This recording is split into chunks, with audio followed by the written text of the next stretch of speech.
শিক্ষামন্ত্রীর ফেসবুক পোস্টে হাসির ঝড়, কমেন্টে একটাই দাবি, ইস্তফা দিন।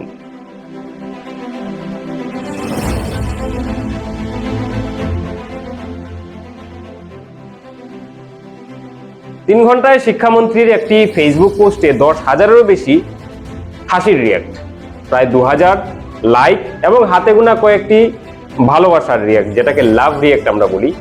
সংখ্যাগুলো শুধু একটি পোস্টের পরিসংখ্যান নয়, বরং সামাজিক যোগাযোগ মাধ্যমে মানুষের প্রতিক্রিয়ার একটি বাস্তব চিত্র। কমেন্ট সেকশনে ঢুকলেই যেন অন্য এক দৃশ্য।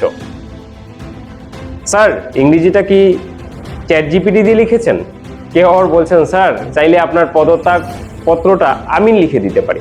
আরেকজনের মন্তব্য, আঙ্কেল অন্তত চেয়ারটা ছেড়ে দিন। এমনই ব্যঙ্গাত্মক মন্তব্যে ভরে গেছে পুরো কমেন্ট বক্স। প্রশংসা খুঁজতে গেলে যেন আতশ কাজ লাগবে, কিন্তু ক্ষোভ খুঁজতে গেলে আলাদা করে কিছুই করতে হবে না। গতকাল রাতে আমরা প্রায় 2 ঘন্টা ধরে সেই পোস্টের কমেন্ট, প্রতিক্রিয়া এবং মানুষের মতামত পর্যবেক্ষণ করেছি। সেখানে যে বিষয়টি সবচেয়ে স্পষ্টভাবে চোখে পড়েছে তা হলো মানুষের মধ্যে জমে থাকা অসন্তোষ, ক্ষোভ এবং জবাবদিহিতার দাবির বহিঃপ্রকাশ। কেউ প্রশ্ন তুলেছেন শিক্ষা ব্যবস্থা নিয়ে, কেউ সাম্প্রতিক বিতর্ক নিয়ে, আবার কেউ সরাসরি মন্ত্রীর দায়িত্ব নিয়েও প্রশ্ন করছে। অবশ্যই গণতন্ত্রের সামাজিক মাধ্যমের প্রতিক্রিয়া সবসময় পুরো জনমতের প্রতিফলন নয়, তবে একটি দায়িত্বশীল সাংবিধানিক পদে থাকা ব্যক্তির পোস্টে প্রশংসার চেয়ে ব্যঙ্গ, বিদ্রূপ এবং জবাবদিহিতার দাবি অনেক বেশি চোখে পড়ে, তখন সেটি রাজনৈতিক ও সামাজিকভাবে একটি গুরুত্বপূর্ণ বার্তা বহন করে। প্রশ্ন হলো, এই বার্তাটি কি ক্ষমতার করিডোর পর্যন্ত পৌঁছাবে, নাকি সেটিও ট্রোল বলে উড়িয়ে দেওয়া হবে?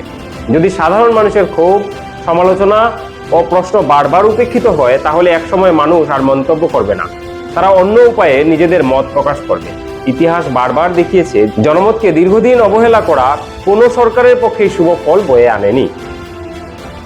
শেষে শুধু একটি কথাই বলা যায়, এখন যদি ক্ষমতাসীনরা মানুষের এই বার্তা বুঝতে না চান, তাহলে হয়তো এমন একটি সময় আসবে যখন বোঝার সুযোগই থাকবে না। কারণ জনতার ধৈর্যেরও একটা সীমা আছে, আর সেই সীমা কোথায় শেষ হয় তা ইতিহাসই সবচেয়ে ভালো জানে।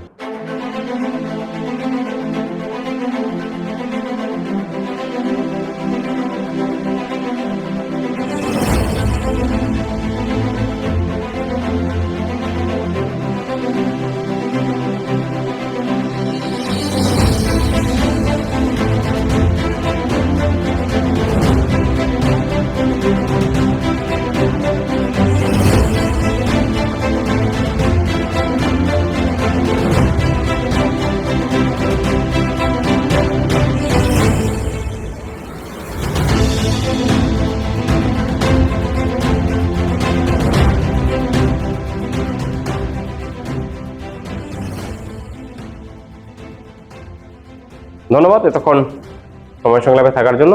আপনারাও আপনাদের বক্তব্য নিশ্চয়ই কমেন্ট বক্সে জানাবেন। তত সময়ের জন্য বিদায় নিচ্ছি। আসছি নতুন কিছু উপস্থাপন নিয়ে। ধন্যবাদ।